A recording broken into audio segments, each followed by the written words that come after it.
ہے خدایا تجھے حمد ہے خدایا، یہی بولے سدرا والے چمنے جہاں کے تھالے، یہی بولے سدرا والے چمنے جہاں کے تھالے، سبھی میں نے چھان ڈالے تیرے پائے کا نہ پایا، سبھی میں نے چھان ڈالے تیرے پائے کا نہ پایا، تجھے ایک نہ ایک بنایا، تجھے ایک نہ ایک بنایا۔ عزیزان گرامی ایک مرتبہ اور درود پاک پڑھیں، بڑے بابا زندہ اللہم صلی علی سیدنا شفیعنا مولانا محمد بارک وسلم صلی علیہ وسلم علیک یا رسول اللہ صلی اللہ علیہ وسلم۔ عزیزان گرامی اکثر علماء کرام یا شعراء جب اٹھتے ہیں تو آپ کو اکثر درود پڑھنے کو کہتے ہیں، آپ کسی کی طبیعت کو دیکھ کر کبھی زیادہ کس کے درود پڑھ دیتے ہیں اور کبھی آپ کی آواز پست ہو جاتی ہے، آپ کبھی درود پڑھتے ہیں تنہائی پر ٹھیک پڑھتے، عوام کے سامنے آپ کو کبھی شرم آتی ہے، کبھی آپ عوام کے سامنے رسمی طور پر درود پڑھ دیتے ہیں لیکن تنہائیوں میں آپ کو حضور پر صدق دل سے درود پڑھنے پہ حیا آتی ہے۔ عزیزان گرامی پہلے میں یہ بتا دوں کہ یہ درود کیا چیز ہے، اس کی اہمیت کیا ہے، تاکہ جب ہم اٹھیں یا کوئی بھی اٹھے تو آپ کو پتا ہو کہ ہمیں کیا تحفہ ملنے والا ہے۔ جب ہم درود پاک پڑھنا شروع کرتے ہیں تو ہر ایک انسان کا کانٹیکٹ اس محفل سے رسول اللہ صلی اللہ علیہ وسلم سے ہوتا نظر آتا ہے۔ آپ کو بتاؤں یہ درود پاک فقط زمین کے اوپر ہی ہمیں راحت پہنچاتی نظر نہیں آتی بلکہ زمین کے نیچے بھی ہمیں راحت پہنچاتی نظر آتی ہے۔ میرے آقا کریم صلی اللہ علیہ وسلم فرماتے ہیں کہ اگر کوئی بندہ اپنے پورے تمام کاموں کو چھوڑ کر دنیا پر زمین کے اوپر رہ کر فقط مجھ پر درود پڑھے تو میں اس کو یہ گارنٹی دیتا ہوں کہ وہ فقط میرا کام کرے، اس کا پورا کام میں کروں گا۔ دیکھیں رسول اکرم صلی اللہ علیہ وسلم ضمانت لے رہے ہیں کہ جو میرا کام کرے، جو مجھ پر درود پڑھے گا، اس کا پورا کام میں کروں گا۔ اللہ آپ نے جانا آپ کے ہر ایک کام کو حضور آسان کرتے نظر آئیں گے، پہلے آپ ہر ایک کام پر حضور پر درود پڑھنا شروع کر دیں۔ عزیزان گرامی یہ درود جو ہے صرف زمین کے اوپر آپ کو فائدہ پہنچانے والی نہیں ہے بلکہ زمین کے نیچے بھی آپ کو فائدہ پہنچاتی نظر آئے گی، بلکہ آپ کو نہیں بلکہ آپ کی پشتیں اگر گزر چکی ہے اللہ اکبر کبیرہ ان کو بھی آپ فائدہ پہنچا سکتے ہیں۔ آپ نے حضرت حسن بصری کے بارے میں سنا ہوگا، بس گفتگو کو کافی سمیٹ کر بتانے کی کوشش کر رہا ہوں۔ حضرت حسن بصری کے بارے میں آپ نے سنا ہوگا، اللہ حضرت حسن بصری کے پاس ایک عورت آتی ہے، آنے کے بعد عرض کرتی ہے حضور میری بیٹی فوت ہو گئی ہے، میری بیٹی انتقال کر چکی ہے، میں وہ اسے دیکھنا چاہتی ہوں کہ کس حال پر ہے۔ اللہ اکبر کبیرہ حضرت حسن بصری فرماتے ہیں کہ تو جا عشاء کی نماز پڑھنے کے بعد سورہ فاتحہ پڑھنا، اس کے بعد الحاقم التکاثر پڑھنا۔ اللہ اکبر کبیرہ حضرت حسن بصری فرماتے ہیں اسے پڑھنے کے بعد تو جب سونا تو حضور پر درود پڑھتے ہوئے سونا، جب تو حضور پر درود پڑھتے ہوئے سونا۔ اللہ اکبر کبیرہ وہ ایسا ہی کرتی ہے، اپنی بیٹی کو خواب پر دیکھتی ہے، انتظار کرتی میں اپنی بیٹی کو خواب پر دیکھوں گی۔ اللہ جو ہی بیٹی کو خواب میں دیکھنا ہوتا ہے اللہ دیکھتی ہے میری بیٹی جن کی حسن کی کوئی مثال نہ تھی، اس کے چہرے پر بدنما سے داغ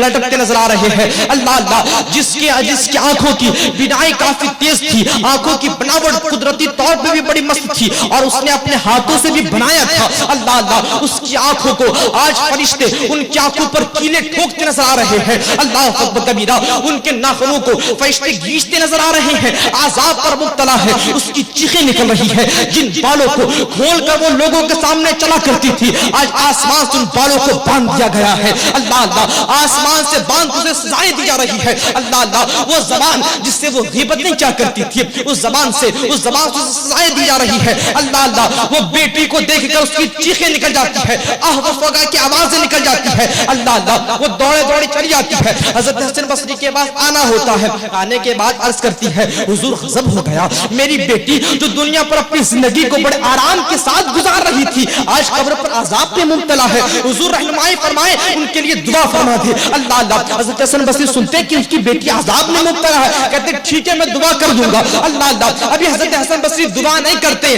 کیا نہیں کرتے؟ دعا نہیں کرتے, فقط یہ کہتے ہیں ٹھیک ہے دعا کر دوں گا. یہ کہنے کے بعد حضرت حسن بصری سو جاتے ہیں. کیا کرتے ہیں؟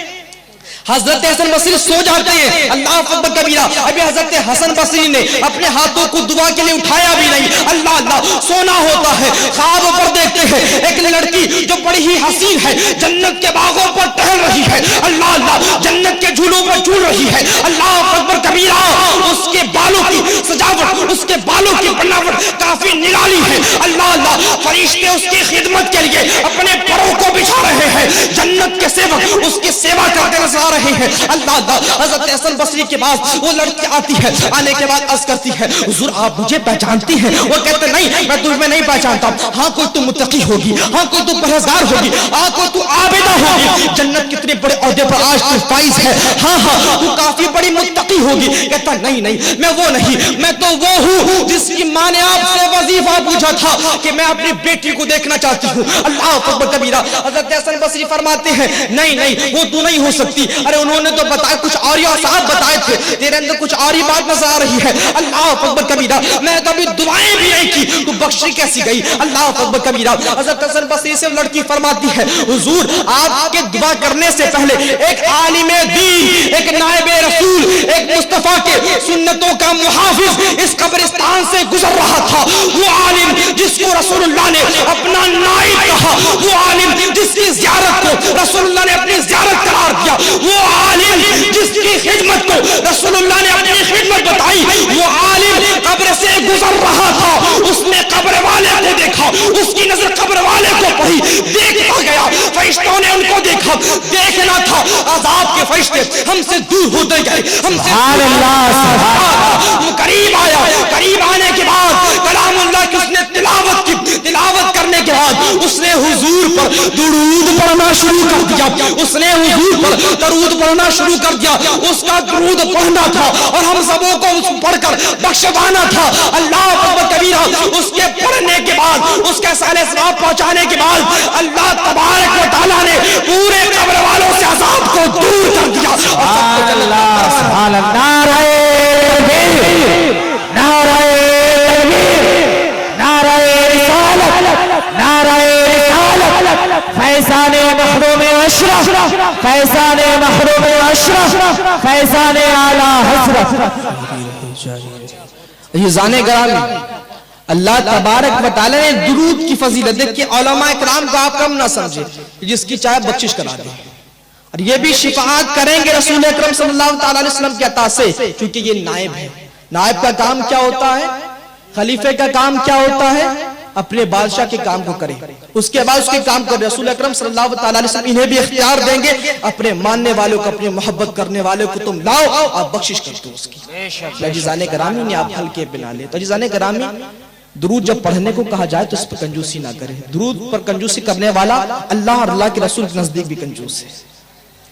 عزیزان گرامی میں نے اپنا موضوع چنا تھا کہ اللہ جسے چاہے عزت دے, جسے چاہے ذلت دے, سب اس کے دست قدرت پر ہے. عزیزان گرامی سب کچھ اس کے دست قدرت پر ہے. اب دیکھیں عزت جو ہوتی ہے, ہم جیسے فعل کو انجام دیں گے اس پر عزت ملے گی یا نہیں ملے گی فیصلہ کون کرے گا؟ اللہ تبارک و تعالیٰ کرے گا. لیکن ظاہری طور پر یہ جو ہمارا دل ہے, جس کام کو کرنا چاہے عزت والا کام ہوگا ہمیں عزت ملے گی, ذلت والا کام ہوگا ہمیں ذلت ملے گی. اس دل سے کسی ایسے سے محبت کریں گے تو ہم ممتاز ہو جائیں گے, کسی بیکارے سے نیکارے سے محبت کریں گے تو ہم ناکارے بن جائیں گے. اللہ اکبر کبیرہ. اللہ تبارک و تعالیٰ نے اس دل کو بنایا, صرف دل کو نہیں بنایا. دیکھیں دل کا کام کیا ہوتا ہے؟ محبت کرنا. آنکھوں کا کام کیا ہوتا ہے؟ دیکھنا. ہمارے ہاتھوں کا کام کیا ہوتا ہے؟ اس سے کسی فعل کو انجام دینا. زبان کا کام کیا ہے؟ بولنا. اللہ اکبر کبیرہ. اسی طرح دل کا کام کیا ہے صاحب؟ محبت کرنا. جس انسان کے اندر دل ہوگا اس سے محبت بھی ہوگی. یہ انسان جس طرح انسان کے اندر اگر دل ہو اور وہ محبت نہ کرے تو انسان ہی نہیں ہے. ہاں اگر انسان کے اندر دل پائی جاتی ہوگی تو محبت بھی پائی پائی جاتی ہوگی، لیکن اللہ اکبر کبیرہ، اللہ تبارک و تعالیٰ نے صرف دل بنایا، دل کو دل سے دلدار نہ بنایا، اللہ نہیں، ایسی بات نہیں ہے۔ رب کریم نے تمہارے دل کو بنانے سے پہلے، سب سے پہلے تمہارا دلدار بنایا، اور ایسا دلدار بنایا جس کو بنانے کے بعد اس کا کوئی ثانی نہیں بنایا، جس کو بنانے کے بعد اللہ تبارک و تعالیٰ نے اس کی رضا چاہی، اللہ اکبر کبیرہ، ایسا دلدار بنایا کہ اگر وہ چاند کو اشارہ کرے تو چاند تو ٹکڑا ہو جائے، اللہ اکبر کبیرہ۔ ہمارے دلوں کے لیے ایسا دلدار بنایا کہ اگر وہ اپنے سر کو سجدے پر رکھ دے تو جو بندہ اللہ کی نافرمانی کر کر اپنی زندگی کو گزارتا تھا، اللہ تبارک و تعالیٰ اپنے نافرمان بندے کو بھی بخشنے پر اتر جائے، اللہ اکبر کبیرہ۔ اس کی شان نہیں، اس کی عظمت نرالی، اس کی شان نرالی، اس کی عظمت بلندیوں کے عہدے پر فائز ہے، اللہ وہ ذات کس لیے پتا ہے، وہ ذات، وہ دلدار ہمارے دلوں پر راج کرنے والا وہ کوئی اور نہیں ہے بلکہ ہم سبوں کا آقا محمد رسول اللہ ہے، ہم سبوں کا آقا محمد رسول اللہ ہے۔ اللہ تبارک و تعالیٰ نے ایسا بنایا کہ اگر ہم ان کی محبت کو اپنے دل پر رکھ لیتے ہیں تو ہم مومن ہو جاتے ہیں اور اللہ کے قرب کو حاصل کرتے نظر آتے ہیں، حاصل کرتے نظر آتے ہیں۔ اس لیے تو اللہ اکبر، اللہ اکبر، یا رسول اللہ، یا رسول اللہ، زندہ باد، اللہ اکبر، یا رسول اللہ صلی اللہ تعالیٰ علیہ وسلم۔ عزیزان گرامی، ایسا دلدار بنایا جو ہمیں بھی ممتاز کر دیتا ہے۔ دیکھیں آپ نے اکثر علماء اکرام سے سنا ہوگا کہ نسبت سے شے ممتاز ہوتی ہے، تو عزیزان گرامی جس طرح نسبت سے شے ممتاز ہوتی ہے، دیکھیں یہ جلسہ جلوس جو ہے اس پر رحمتوں کا نزول نہیں ہوتا اگر لوگ یہاں پر سیاستی معاملہ کو لے کر آتے ہیں، لیکن اس کو نسبت مخدوم سینہ سے ہوگے تو یہ بھی ممتاز ہو گیا، سبحان اللہ، سبحان اللہ، ممتاز ہوگا۔ مخدوم سینہ یہ غوث پاک کے اولادوں میں سے آتے ہیں، اور غوث پاک فرماتے ہیں کہ جب تک میں نہ چاہوں میرا کوئی نام نہیں لے سکتا، تو جب تک مخدوم سینہ نہ چاہوں ان کی محفل پہ کوئی آگے بیٹھ نہیں سکتا۔ ہم بیٹھے ہیں، مخدوم سینہ کے مہمان آئے ہوئے ہیں، اس لیے ادباً بیٹھے اور اپنے ہاتھوں سے اپنے کسی بھی اجزاء سے کوئی ایسے کام کو انجام نہ دے جو سنت مصطفیٰ کو توڑتی نظر آئے۔ بہرحال عزیزان گرامی، تو آپ محبت ایسے سے کریں جو آپ کو ممتاز کرتا ہو اور جو عزت والا ہو، جس کی عزت کی جاتی ہو، اور عزت دو طریقے سے ہوتی ہے، ایک عالم کی عزت ہوتی ہے، ایک دنیا والوں کی عزت ہوتی ہے، لیکن عالم سے ہم محبت کرتے ہیں، ہماری ان کی تعظیم ہم پر تب واجب ہوتی ہے جب وہ عالم دین بن جاتا ہے، جب وہ مصطفیٰ کی سنتوں کو، مصطفیٰ کی شریعت کو جان جاتا ہے، عالم دین بن جاتا ہے، اس کی تعظیم ہم پر تب واجب ہوتی ہے۔ اللہ اکبر کبیرہ، حاجی ہم کسی کو نہیں مانتے مگر جب حج کر بیت اللہ کا طواف کر کے آتا ہے، خانہ کعبہ کی زیارت کرتا ہے، حجر اسود کو چومتا ہے، اللہ اس کے حج کو کرنے کے بعد، اللہ اس کے حج کو کرنے کے بعد ہم اسے حاجی کہتے ہیں، پھر ہم عزت دیتے ہیں۔ نمازی کو ہم نمازی تب تک نہیں کہتے، جو انسان کو ہم نمازی تب تک نہیں کہتے جب تک وہ نماز نہ پڑھ لے، جب نماز پڑھتا ہے ہم اسے نمازی کہتے ہیں، پھر ہم اسے عزت دیتے ہیں۔ لیکن ایک ذات ایسی بھی ہے، اللہ اکبر کبیرہ، جو اگر پیدا بھی ہو اس کی تعظیم ہم پر واجب ہوتی ہے، صرف پیدا ہو اور زمانے پر اس نے کوئی نیک پھر انجام نہ دیا ہو، فقط وہ پیدا ہوا ہے، ابھی مصطفیٰ کی شریعت کو نہ جانا، ابھی مصطفیٰ کی طریقت کو نہ جانا، اللہ ابھی کسی نیک کام کو نہیں کیا، مگر ایک ذات ایسی بھی ہے اگر پیدا بھی ہو اس کی تعظیم ہم پر واجب ہے۔ وہ ذات کون سی ہے پتہ ہے؟ وہ ذات کوئی اور نہیں بلکہ حضور سے نسبت رکھنے والی آل رسول کی ذات ہے، جو آل رسول اگر بچہ بھی ہو، پیدا ہو اور غیر عامل ہو، شریعت پر عمل نہیں کرتا ہو، اس کی بھی تعظیم ہم پر واجب ہے۔ اعلیٰ حضرت نے خود فرمایا اس کی تعظیم ہم پر واجب ہے۔ میں اعلیٰ حضرت سے پوچھوں یہ کیا بات کر رہے ہیں، وجہ کیا ہے بتلائیں؟ تو اعلیٰ حضرت فرماتے ہیں وجہ یہ ہے کہ تیری نسل پاک میں ہے، بچہ نور کا، تو ہے عین نور، تیرا سب گھرانہ نور کا، تو ہے عین نور، تیرا سب گھرانہ نور کا۔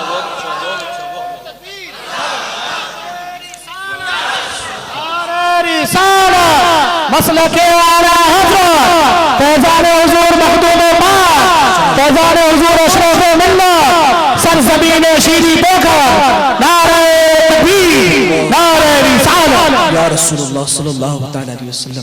تو عزیزان گرامی، ان بچے جو نسبت رکھ لیے، اور بتاؤں انسان جو ہوتا ہے کوشش سے بنتا ہے، کوشش سے بنتا ہے. کوئی بھی ایم ایل اے بننا چاہے, چائے بیچنے والا آج پی ایم بن کے بیٹھا ہے.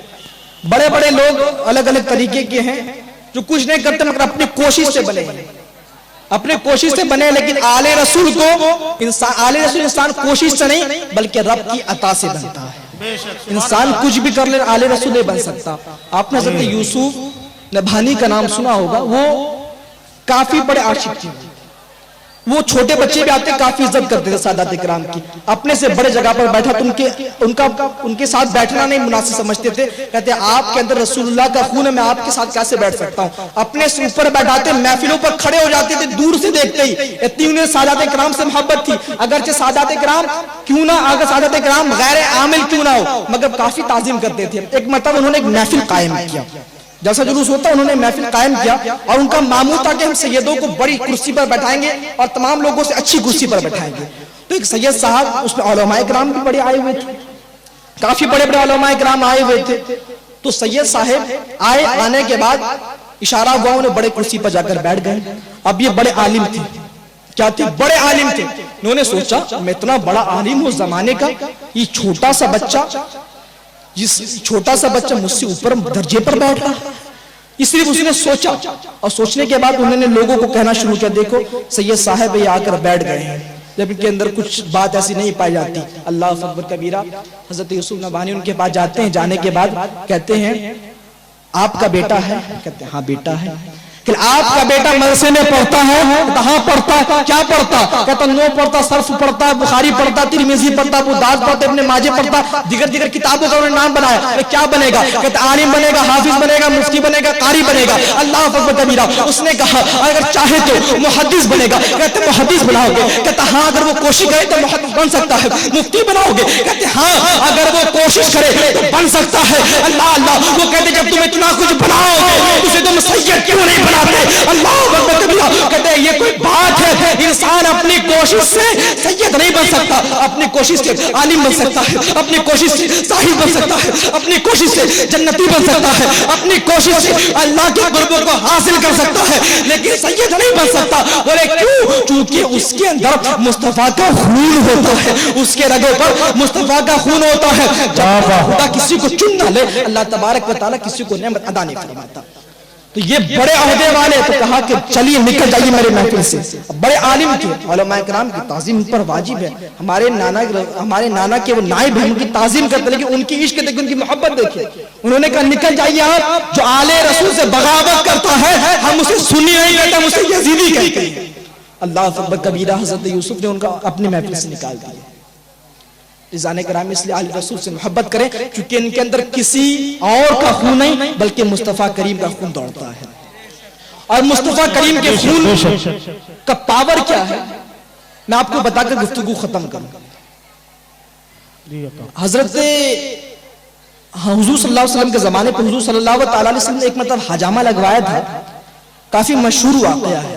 حضور نے خون نکلوایا تھا. حجامہ کب لگایا جاتا صاحب؟ جب خون فاسد کا بیماری ہو جاتی ہے, جب بیماری ہو جاتی ہے تب اس کو حجامہ لگوایا جاتا ہے فاسد خون کو نکالنے کے لیے. لیکن رسول کریم صلی اللہ علیہ وسلم کا خون بھی نور تھا.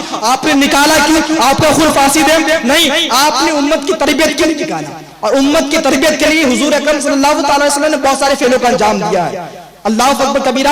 میں آپ کو بتاؤں, حضور اکرم صلی اللہ علیہ وسلم خون نکلواتے ہیں, نکالنے کے بعد ایک صحابی آتے ہیں, اس صحابی کو کہتے ہیں اس خون کو لے جانے کے بعد اسے ایسی جگہ پر پھینکنا جہاں پر کسی کا قدم نہ پڑتا ہو. حضور نے کیا فرمایا؟ اسے ایسی جگہ پر پھینکنا جہاں پر کسی کا قدم نہ پڑتا ہو. اللہ اکبر کبیرہ. وہ صحابی اس خون کو لیتے ہیں, لینے کے بعد دریا پر جاتے ہیں, دریا پر پھینکوں گا پانی ملے گا, پانی مل کر جا کر رک جائے گا. اللہ اکبر کبیرہ. لوگ قدم رکھیں گے, نہیں اللہ اللہ. وہ چلے جاتے ہیں, جنگلوں پر جاتے ہیں, جنگلوں پر جانا ہوتا ہے. کہتے آج یہاں پر ویرانی ہے, کل اگر آبادی بڑھے لوگ آئے یہاں پر کسی کا قدم نہ پڑتا ہو. اللہ اکبر کبیرہ. حضرت وہ صحابی کیا کرتے ہیں پتا ہے؟ اس خون کو کہیں پھینکتے نہیں ہے, اس خون کو کہیں پھینکتے نہیں ہے, بلکہ اس خون کو پی جاتے ہیں. اللہ اکبر کبیرہ.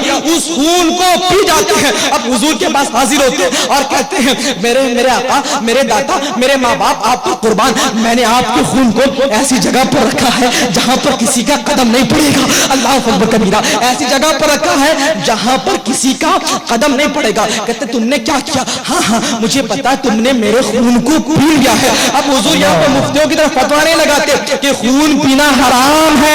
حضور کہتے ہیں کہ تم نے میرا خون پیا، جا تجھ پر جہنم کی آگ حرام ہے.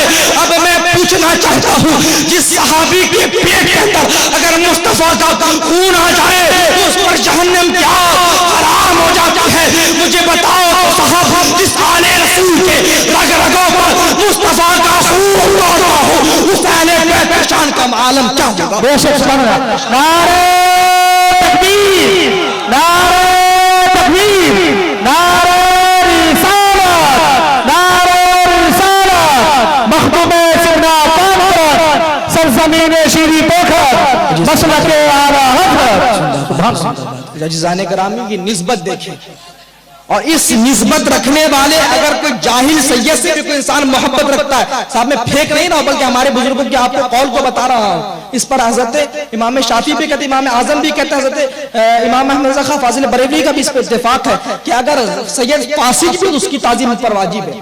چونکہ ہم سیدوں کی تعظیم ان کے لباس کو دیکھ کر نہیں کرتے، سیدوں کی تعظیم ہم ان کے سر کے تاج کو دیکھ کر نہیں کرتے، سیدوں کی تعظیم ہم ان کے پراپرٹی کو دیکھ کر نہیں کرتے. ہم سیدوں کی تعظیم تو اس لیے کرتے کہ اس کے رگوں میں مصطفیٰ کا خون دوڑتا ہے. سبحان اللہ. بے شک مصطفیٰ کے رگوں کا خون اگر تھوڑا سا ظاہری طور پر برا ہو تو اس کی تعظیم ہم پر پھر بھی واجب ہوتی ہے. عزیزان گرامی ان سے محبت رکھنے والا پتہ کیا ہوگا؟ اچھا ایک بات بتائیں، انسان اگر عالم بنتا ہے یا نمازی بنتا، بس ختم کر رہا، عالم بنے یا کچھ بنے، نمازی بنے، اس کے لیے کیا ہے صاحب؟ جنت ہے. جنت کو سے پروانے میں تم جنت پہ جاؤ گے. لیکن میرے رسول اکرم صلی اللہ علیہ وسلم فرماتے ہیں جو میرے اہل بیت سے محبت کرے اور اس اہل بیت کی محبت پر خود کو قربان کرے، اہل بیت کے محبت پر مرے، وہ انسان کافر ہو کر نہیں مرے گا بلکہ مومن ہو کر مرے گا. اس انسان کو توبہ نصیب ہوگی. اللہ اللہ. اور میرے کریم آقا صلی اللہ علیہ وسلم فرماتے ہیں جو انسان میرے آل سے محبت کر کے مرے وہ انسان کو میں جنت پر اپنا قرب دوں گا. یعنی جو جنت نبی کے لیے بنائی گئی ہے، نبی کے لیے نہیں بلکہ نبیوں کے نبی کے لیے جو جنت کو بنائی گئی ہے اس جنت پہ کوئی اور نہیں رہے گا. نبی کے ساتھ نبی کے اولاد سے محبت کرنے والا جنت پہ رہے گا. عزیزان گرامی آل نبی سے محبت کرنے کی کوشش کریں. انہی چند باتوں سے میں اپنی گفتگو کو ختم کرتا ہوں. اگر میرے بولنے میں سننے میں شرعی طور پہ کوئی غلطی ہوئی میں توبہ کرتا ہوں. ایک مرتبہ ہم سب بھی توبہ پڑھیں. اللہ اس توبے کو قبول فرمائے. توبہ استغفر اللہ ربی من کل ذنب واتوب الیہ، لا الہ الا اللہ محمد رسول اللہ صلی اللہ علیہ وسلم.